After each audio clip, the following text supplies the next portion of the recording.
there's always going to be disproportion in the appropriation of power between the orthodoxy and the heterodoxy. How do we get to understand the causes of this volatility?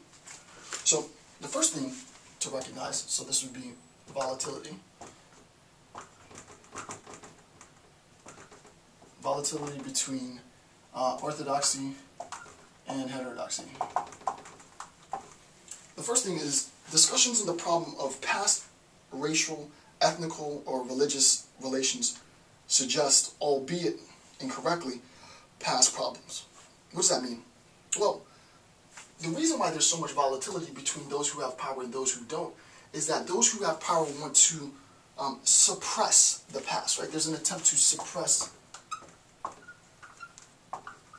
There's an attempt to suppress the past. There's an attempt to suppress the past. So the point is, why, just to be sort of general, why are blacks still talking about slavery, right? I mean, we're 200 plus years beyond slavery. Why are black people still talking about slavery? Why are women still talking about power? Why are, fill in the blank still talking about fill in the blank, right? The point is, the volatility arises because those in power don't recognize the right that the right, which is important, right? The right that the oppressed population has in wanting to talk about the past. I have every right to want to talk about the past. If I was abused in my past and I haven't, for whatever purposes, gotten over my abuse, I am absolutely justified in wanting to talk about my abuse. With respect to the dominant discourse, those in power see this attempt to revisit the past as a challenge, as a threat to their established power, right? So that discourse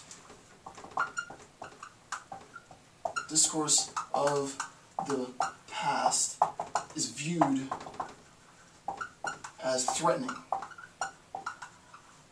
to the dominant discourse, right? Talking about the past is viewed as a threat. So stop talking about the past. Yes, we acknowledge the fact that we were wrong. Let's move on. So the question is, what's an example of that contemporarily in the U.S.? Well, two things come to mind. African Americans are almost forbidden from talking about two things within the dominant discourse. You can't talk about affirmative action, and you can't talk about reparations. Reparations much more severely than affirmative actions. So we'll do the less toxic of the two. To talk about affirmative action in the dominant discourse is immediately to evoke discussion of fairness, for good or for bad. I personally understand that there is some validity to the argument that affirmative action is disproportionately fair to the majority. The response is, the whole point of affirmative action is to be disproportionately unfair, right? It's not about you, it's about the oppressed population. So there's a lot of toxicity in that discourse, right? So in a sense, as a culture, as a nation, we've completely made discourse on affirmative action completely taboo. It's taboo to discuss it at any level. Another taboo, even more taboo, probably the taboo, is discourse on reparation, right? As we said before, discourse of the past is viewed as a threat to the dominant discourse. The question is, how is reparation discussion a threat? Well, obviously it's an economic threat. It's a financial threat. So if you look at the internment of Japanese Americans during the war, I think it was under Clinton's administration, or maybe Bush's administration, like $1.4 billion, $1.5 billion were allocated from taxpayer dollars to give, I think it was $15,000 or $20,000 reparations for each surviving Japanese American. So African Americans obviously look at the economic reparations that Japanese Americans were granted by the American government and feel, wow, where's our reparation, right? Where's our financial reparation? And the point immediately becomes, oh, that was 200 years in the past, and practically speaking, there's just too many slaves, right? The check would be an enormous check. It's easier to pay a smaller portion of people reparations than to have to pay, every living descendant of a slave money. It's economically not viable. However, there could be some psychological reparation, right? There could be an acknowledgement of the fact that African Americans were exploited and slavery was institutionalized. But that discourse becomes toxic, right? So what ends up happening is all of this is suppressed. All of this is suppressed under the dominant discourse. So this is a cause for the volatility between heterodoxy and orthodoxy, because those oppressed people want to talk about the issues, right? Okay, we might understand that we're never going to get a check, but can we at least acknowledge that it's unfair that we're not going to get a check, and then we can move on, right? This inability to deal with the past, this inability to suppress it, is going to create further toxicity. On a quick side note, this is the genius of Dave Chappelle. Dave Chappelle has this hilarious episode where black people get their reparations check, and they go out and they get malt liquor, and they go out and get Newport cigarettes, and they buy up all the gold, and the gold market collapses. But which is the genius of Chappelle. He recognizes that the idea of even discussing reparations is itself become nonsensical, unfortunately. All right, second point. Orthodoxy views heterodoxy as fundamentally threatening to the master narrative. So we discussed that, right? This threat. So those in power views those oppressed. Any discussion of their past, orthodoxy's past infractions, is viewed as a threat. So that's obvious.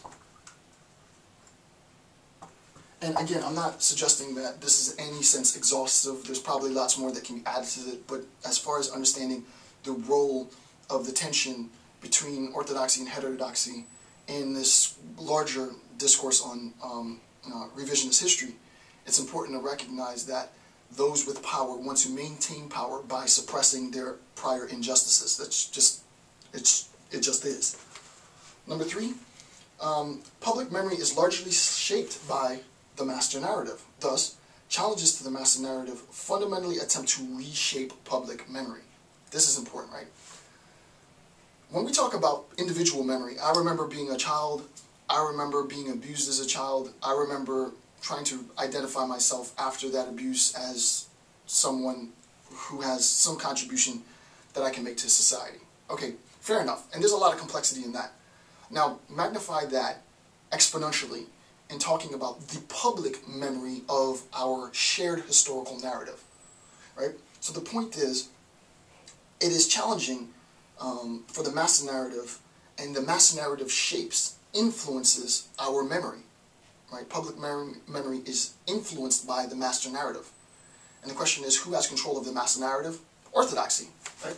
So orthodoxy controls, C-O-N-T-R, controls master narrative, right?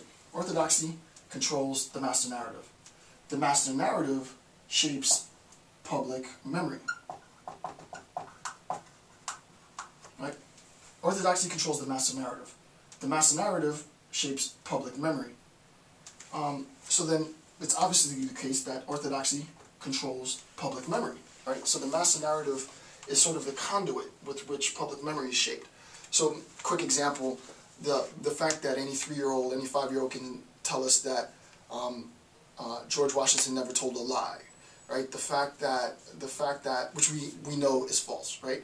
The fact that most American citizens can talk about the role that, or the fact that Thomas Jefferson wasn't as friendly to African Americans and slaves as everyone thinks he was, right? But even that brings up some taboo topics of discussion, right? The master narrative controls our memory of the events, right? Challenges to this master narrative is going to shape, right? So if this master narrative now is no longer an orthodox master narrative, but becomes a heterodox control, then the master narrative is going to be changed, right? And thus our public memory is going to be changed, right? So they view it as being mutually exclusive. It's either the case that it is a master narrative or it's an orthodox narrative, but it's not both. And that's where the problem lies, right? The truth is that it's not an exclusive disjunct, meaning an inability to see both sides. It's an inclusive disjunct. It can either be one or the other or both.